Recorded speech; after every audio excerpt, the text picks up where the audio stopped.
Sénégal, bonjour. Ho ho.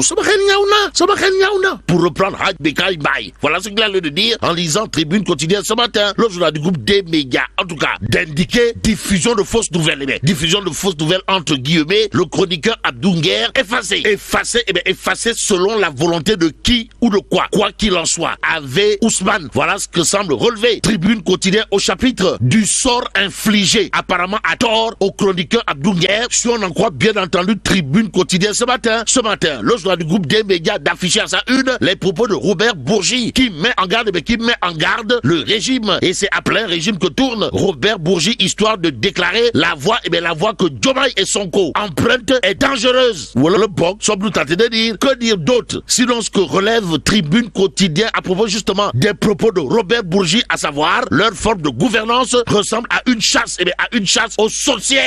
Bon, qu'on s'attelle à la construction d'un Sénégal nouveau, mais avec le concours des anciens. C'est la proposition de Robert Bourgi que nous livre Tribune quotidienne ce matin.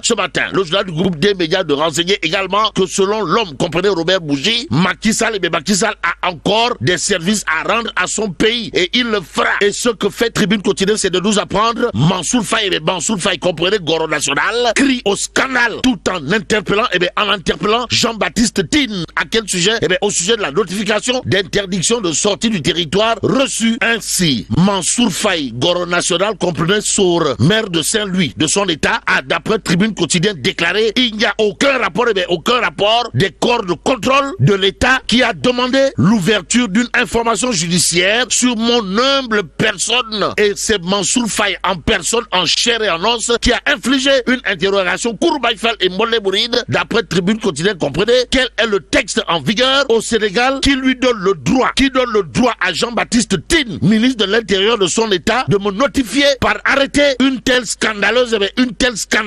décision. Car cela ne tienne, Tribune quotidienne de s'intéresser à l'actualité du moment. Comprenez la gestion des fonds Covid-19. Et là, plus de 258 millions de francs CFA recouvrés et 27 personnes arrêtées en 24 heures. À l'heure actuelle, Wolf quotidien révèle à sa une traque de l'argent du Covid-19. Pourquoi faire? Pour nous dire que Ndeketeyo, la machine judiciaire s'emballe, nettoie. Waouh. Bon, 200 millions déjà consignés pour éviter la prison. Informe Wolf quotidien avant d'ajouter des ministres dans l'antichambre de la haute cour de justice. Action, réaction, l'APR, l'Alliance pour la République, dénonce une diabolisation systémique. Réaction de l'APR aux allures de bombes à fragmentation ou de pétards mouillés. Le quotidien de retenir pour l'instant 15 milliards recouvrés, 262 personnes impliquées dans 293 dossiers des titres fonciers et des véhicules saisis par le pôle judiciaire financier. Précise toujours Wolf quotidien ce matin, il y a le quotidien qui sans contour ni détour révèle rapport sur le fonds Covid, première vague parquet à la justice. À la question de savoir, mais Anna Khalisbi. Le quotidien de noter 5 anciens ministres vers la haute cour de justice, 27 dossiers déjà traités, des centaines de millions en consignation. Bon, le pôle judiciaire financier collecte 15 milliards en 7 mois, informe toujours le quotidien ce matin. À lire à la une de Libération, poursuite des arrestations et des conduites au parquet dans l'affaire des fonds Covid-19. Ça sent toujours le Neferembam, pas le Neferembam Seuf, ni le Neferembam Al, mais le Neferembam Rour. La preuve avec Libération qui révèle à sa une, la DIC dépose la 3e vague. En tout cas, Ndeye Aminata Loum, ancienne d'âge du ministère du Développement industriel, Mohamedou Bamba Amar, aide comptable, Pierre Malik Ndong, agent administratif, et Omar Ngalla Faye, comptable, arrêté, informe Libération. Le journal de souligner face aux enquêteurs, Mohamedou Bamba Amar fait des aveux et détaille le circuit des 2,5 milliards de francs CFA retirés en cash, retirés Robert. 2,5 milliards de francs CFA retirés Robert. Aujourd'hui recherché pour arrestation. L'ancien gestionnaire prend la fuite. Sommes-nous tentés de dire? Que dire d'autre de l'actualité autour justement de la 3e vague déposée par la DIC dans l'affaire de la traque de l'argent de la Covid-19? Sinon, Libération renseigne paiement frauduleux, imitation de signature raté, ancienne d'âge du ministère de la Femme cerné. Il est tombé en même temps que son ancien collaborateur Ndongo Mbaye qui a avoué l'usage de faux, et Mamadou Gueye Dramé, un des bénéficiaires des fonds en cause. Bon, Ibrahima Ndoye, procureur de la République République a d'après Libération déclaré, la DIC a déjà conduit 27 personnes et nous avons recouvré près de 260 millions de francs CFA. Quant à Mbaké Fall, procureur général près la cour d'appel, il n'a pas manqué de dire, d'après toujours Libération, les dossiers concernant 5 anciens ministres ont été déposés à l'Assemblée nationale. Actualité nationale autour justement des poursuites, des arrestations et des conduites au parquet Raking Tak Taf Taf et Johnny Johnny dans l'affaire des fonds Covid-19 qualifiés à tort ou à raison de casse du siècle,